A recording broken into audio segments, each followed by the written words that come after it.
നമസ്കാരം. പതിരും കതിരും.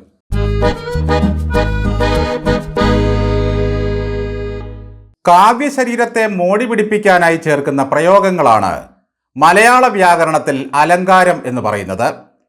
ഉദാഹരണം പറഞ്ഞാൽ, പിണറായി വിജയന്റെ മുഖം സുന്ദരമാണ് എന്ന് പറഞ്ഞാൽ എല്ലാവർക്കും പെട്ടെന്ന് കാര്യം മനസ്സിലാകും.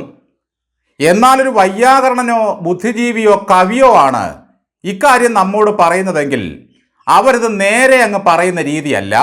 മറിച്ച് മന്നവേന്ദ്ര വിളങ്ങുന്നു നിൻമുഖം ചന്ദ്രനെ പോലെ എന്നേ പറയൂ.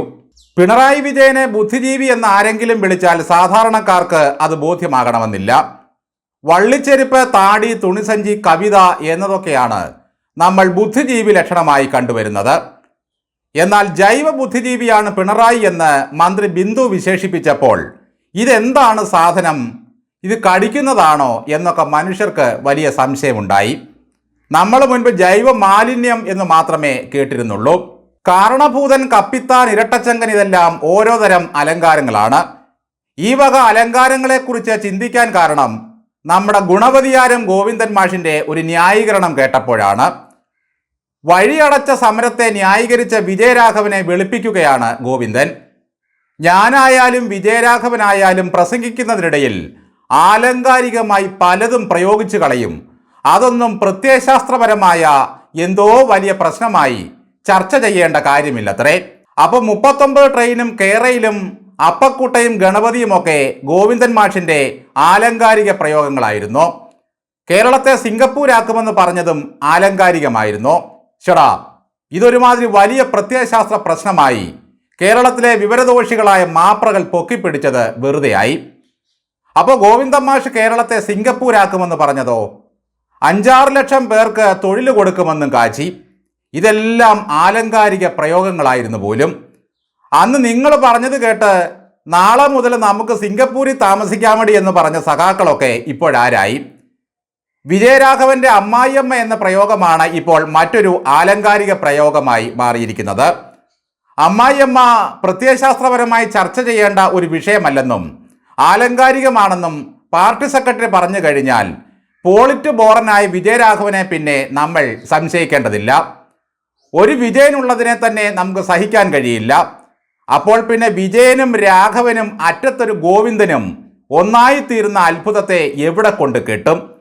അപ്പോൾ പണ്ട് പിണറായി വിജയൻ പറഞ്ഞതോ, നീട്ടിപ്പിടിച്ച വടിവാളിൻ്റെയും കൈബോംബിൻ്റെയും ഉണ്ടംപൊരിയുടെയും ഒക്കെ കഥ വെറുതെയായിരുന്നു. കൈകൊണ്ടൊരു പ്രത്യേകതരം ഏക്ഷൻ കാണിച്ചതായുമൊക്കെ പ്രസംഗത്തിൽ കാച്ചിയിട്ടുണ്ട്. ഇതെല്ലാം വെറും ആലങ്കാരികമായ പ്രയോഗങ്ങളായിരുന്നു. കേരയിൽ വരും കേട്ടോ എന്ന് പറഞ്ഞതും ആലങ്കാരികമായിരുന്നു. ചുരുക്കി പറഞ്ഞാൽ കമ്മ്യൂണിസ്റ്റ് നേതാക്കന്മാർ മൈക്കിന് മുമ്പിൽ നിന്ന് കാണിക്കുന്ന മിമിക്രിയും പിന്നീടുള്ള നാവഴിഞ്ഞാട്ടങ്ങളുമെല്ലാം കേവലം അലങ്കാരങ്ങൾ മാത്രമാണ് സുഹൃത്തുക്കളെ. സത്യത്തിൽ കാലത്തിനും പ്രായത്തിനും പദവിക്കും അനുസരിച്ച് ബുദ്ധി ഉറച്ച ഏതെങ്കിലും ഒരു നേതാവുണ്ടോ ഗോവിന്ദൻ മാഷേ നിങ്ങളുടെ ഈ പാർട്ടിയിൽ?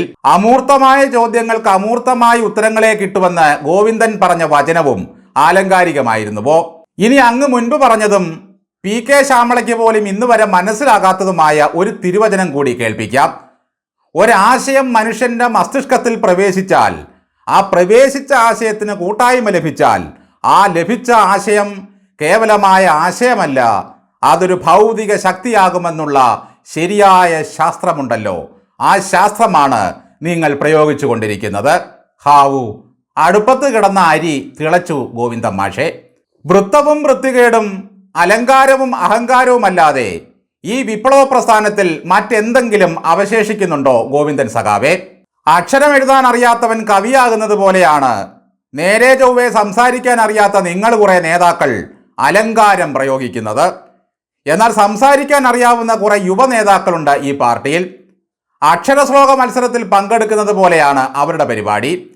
കൊടുക്കുന്ന അക്ഷരം വെച്ച് അറിയാവുന്ന ശ്ലോകങ്ങൾ അങ്ങ് വലിച്ചു കീറും. പഠിച്ചു വെച്ചത് തീരുമ്പോൾ അച്ചുമൂളാൻ തുടങ്ങും. അതോടെ എതിരാളികളെ തെറി വിളിക്കാൻ ആരംഭിക്കും. അക്ഷരശ്ലോകത്തിൽ അച്ചുമൂളിയാണ് പുറത്തു പോകുന്നത്. ആകാശവാണി പോലെ അവരിങ്ങനെ പറയുന്നത് നമ്മൾ കേട്ടുകൊണ്ടിരുന്നാൽ സുഖമുണ്ട്. എന്തെങ്കിലും ഒന്ന് തിരിച്ചു ചോദിച്ചാൽ തീർന്നു. എന്തായാലും ഈ ഡിസംബറിൽ ഒരാണ്ട് കൂടി തീരുകയായി. കൊള്ളാവുന്ന കൂടുതൽ ആലങ്കാരിക പ്രയോഗങ്ങളുമായി സഖാക്കൾ ഒന്നുകൂടി ഉഷാറാകണം. ക്ഷേമ പെൻഷന്റെ കുടിശ്ശിക വരുത്തിയാലും വേണ്ടില്ല, നിങ്ങൾ നൽകുന്ന അലങ്കാര പ്രയോഗങ്ങളും കടിച്ചുകൊണ്ട് പാവങ്ങൾ ചുരുണ്ടുകൂടി കിടന്നോട്ടെ.